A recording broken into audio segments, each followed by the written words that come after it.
ఆకాశం నిండా వెండి వెలుగులు విరజిమ్మే ఆ చంద్రుడు ఎప్పుడూ మనసును తాకుతూనే ఉంటాడు. చీకటి రాత్రికి కాంతి ఇస్తాడు, మనస్సుకు శాంతిని ఇస్తాడు. చూసిన ప్రతిసారి కొత్తగా అనిపించే ఆ రూపం మన కలల్లోనూ, మన కథల్లోనూ, మన పాటల్లోనూ జీవిస్తుంది. అందుకే జామురాత్రి జాబిలమ్మ అని వెంకటేష్ పాడినా, జాబిలమ్మ నీకు అంత కోపమా అని వడ్డే నవీన్ పాడినా మనస్సుకు హాయిగా ఉంటుంది. అందులో కొన్ని రాత్రులు మరింత ప్రత్యేకం. ఆ రాత్రులో చంద్రుడు కొంచెం పెద్దగా, కొంచెం దగ్గరగా, కొంచెం ఎక్కువగా ప్రకాశిస్తాడు. అప్పుడు ఆకాశం మరింత అందంగా మారుతుంది. మనస్సు ఆ వెలుగులో తేలిపోతుంది. అలాంటి రాత్రినే మనం సూపర్ మూన్ అంటాం. ఇది కేవలం ఆకాశపు ఘటన కాదు, మన హృదయాన్ని తాకే ఒక మంత్రముగ్ధ క్షణం. అక్టోబర్ 6న చంద్రుడి అందాన్ని మిస్ అయ్యామనుకునే వాళ్ళు బాధపడొద్దు. ఎందుకంటే నవంబర్ 5న సూపర్ మూన్ రూపంలో జాబిల్లి మరోసారి కనువిందు చేయనుంది. ఇటు చంద్రుడు భూమి చుట్టూ తిరుగుతున్న మార్గం వృత్తం కాదు, కొంచెం అండాకారంలో ఉంటుంది. అందుకే కొన్నిసార్లు చంద్రుడు మనకు కొంచెం దగ్గరగా వస్తాడు, కొన్నిసార్లు కొంచెం దూరంగా వెళ్తాడు. చంద్రుడు భూమికి అత్యంత దగ్గరగా వచ్చే బిందువును పెరిజీ అంటారు. ఆ సమయంలో చంద్రుడు సుమారు 3,63,000 కిలోమీటర్ల దూరంలో ఉంటాడు. ఒకవేళ దూరంగా వెళితే అపోజీ అంటారు.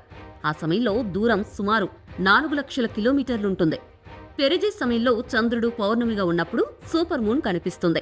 ఆ సమయంలో చంద్రుడు సాధారణ పౌర్ణమి కంటే 14% పెద్దగా, 30% ఎక్కువ ప్రకాశంగా కనిపిస్తాడు. మన కంటికి తేడా అంతగా అనిపించకపోయినా ఆకాశం మొత్తం వెలుగుతో నిండిపోతుంది. ఆ వెలుగులో భూమి మెరిసిపోతుంది, సముద్రం మెదులుతుంది, మనస్సు ఆ మాయాజాలంలో తేలిపోతుంది. నిజానికి చంద్రుడు కేవలం ఆకాశంలోనే కాదు, భూమిపై కూడా తన ప్రభావాన్ని చూపుతాడు.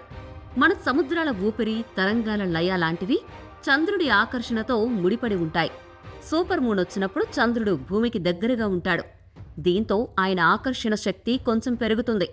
ఆ సమయంలో సముద్ర తరంగాలు మరింత ఎత్తుకు ఎగసిపడతాయి.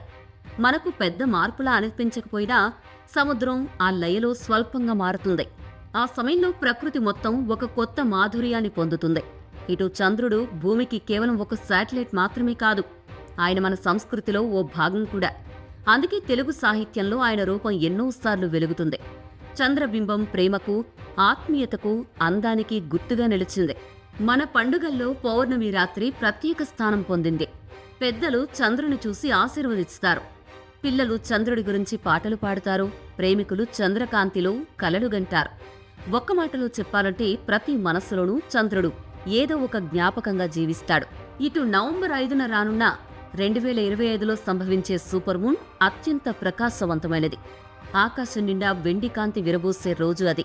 ఆ కాంతిలో చెట్లు, ఇల్లు, సముద్రం ఇలా అన్నీ ఒకే వెలుగులో తేలిపోతాయి.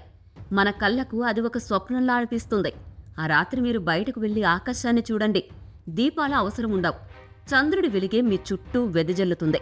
ఆ క్షణం ఆకాశం జీవంతో నిండిపోతుంది. ఈ సూపర్ మూన్ మనకు ఆకాశం ఎంత అందంగా ఉంటుందో గుర్తు చేస్తుంది. మన జీవితం ఎంత చిన్నదో, ఎంత విలువైనదో కూడా గుర్తు చేస్తుంది. ఇక ప్రతిసారి ఆయన పౌర్ణమిగా వెలిగినప్పుడు మనలోని చీకట్లు కొద్దిగా తొలగిపోతాయి, మనస్సు తేలికవుతుంది, ఆ వెలుగు మనలోకి వచ్చి నిలిచిపోతుంది. అందుకే సూపర్ మూన్ అనేది కేవలం ఒక దృశ్యం కాదు, అది మన ఆత్మను తాకే ఒక అనుభూతి. ఆ సూపర్ మూన్ రాత్రి భూమి ప్రశాంతంగా ఉంటుంది, ఆకాశం నవ్వుతుంది, మనసు మాత్రం హాయిగా మారిపోతుంది. అందుకే డోంట్ మిస్ ఇట్.